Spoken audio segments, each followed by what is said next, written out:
Hello and welcome to the Print's YouTube channel. This is Myithili Hazarika and today we talk about the long-standing border dispute between Assam and Meghalaya. Now many of you must have heard about the frequent flare-ups that have taken place on the border between the two states.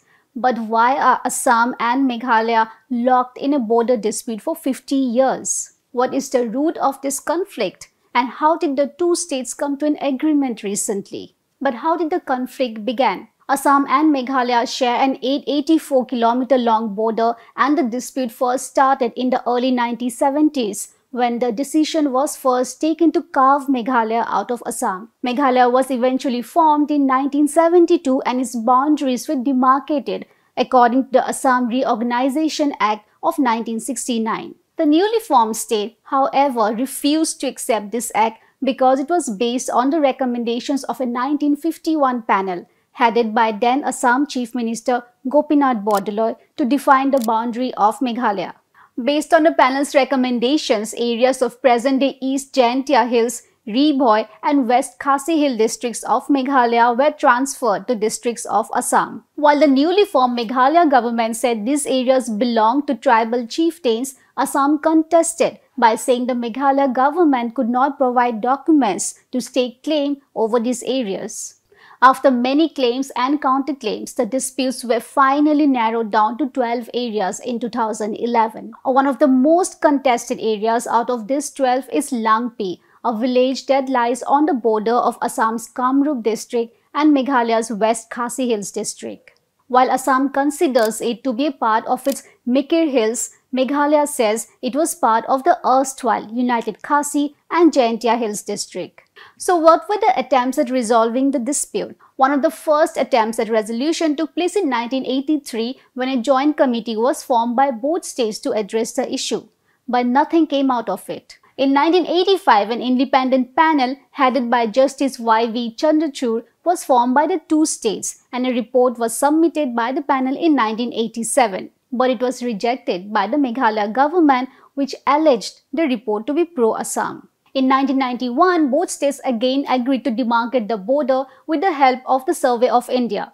By the end of that year, around 100 km of border was demarcated.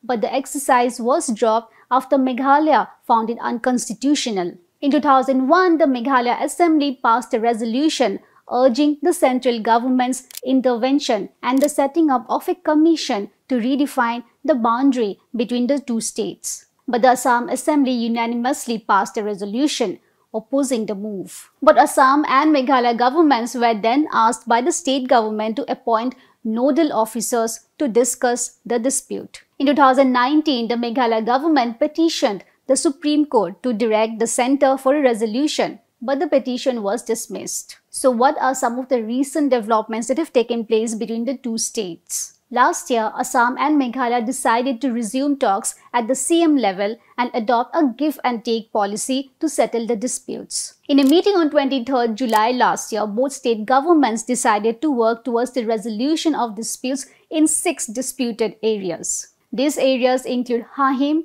Gijang, Tarabari, Boklapara, Khanapara, Pilinkata and Ratachera. Regional committees were formed by both states and a 5 principles approach based on historical facts, ethnicity and administrative convenience was adopted for resolving disputes. On 29 January this year, Assam and Meghalaya submitted a draft resolution prepared on the basis of these recommendations. And on 29 March, Assam Chief Minister Himanta Biswa Sarma and his Meghalaya CM Conrad K. Sangma signed an MOU for dispute resolution. According to the pact, Assam will get 18.51 square kilometer while Meghalaya will get 18.28 square kilometer out of the 36.79 square kilometer disputed area. Last week, the two chief ministers met again and decided to form 3 regional level committees to settle disputes in these 6 areas. While this is only the first step, it is likely to lead to a peaceful border resolution between the two states for the remaining disputed areas too. This is Myithili Hazarika. Stay tuned for the Print's YouTube channel for more such videos. Thank you.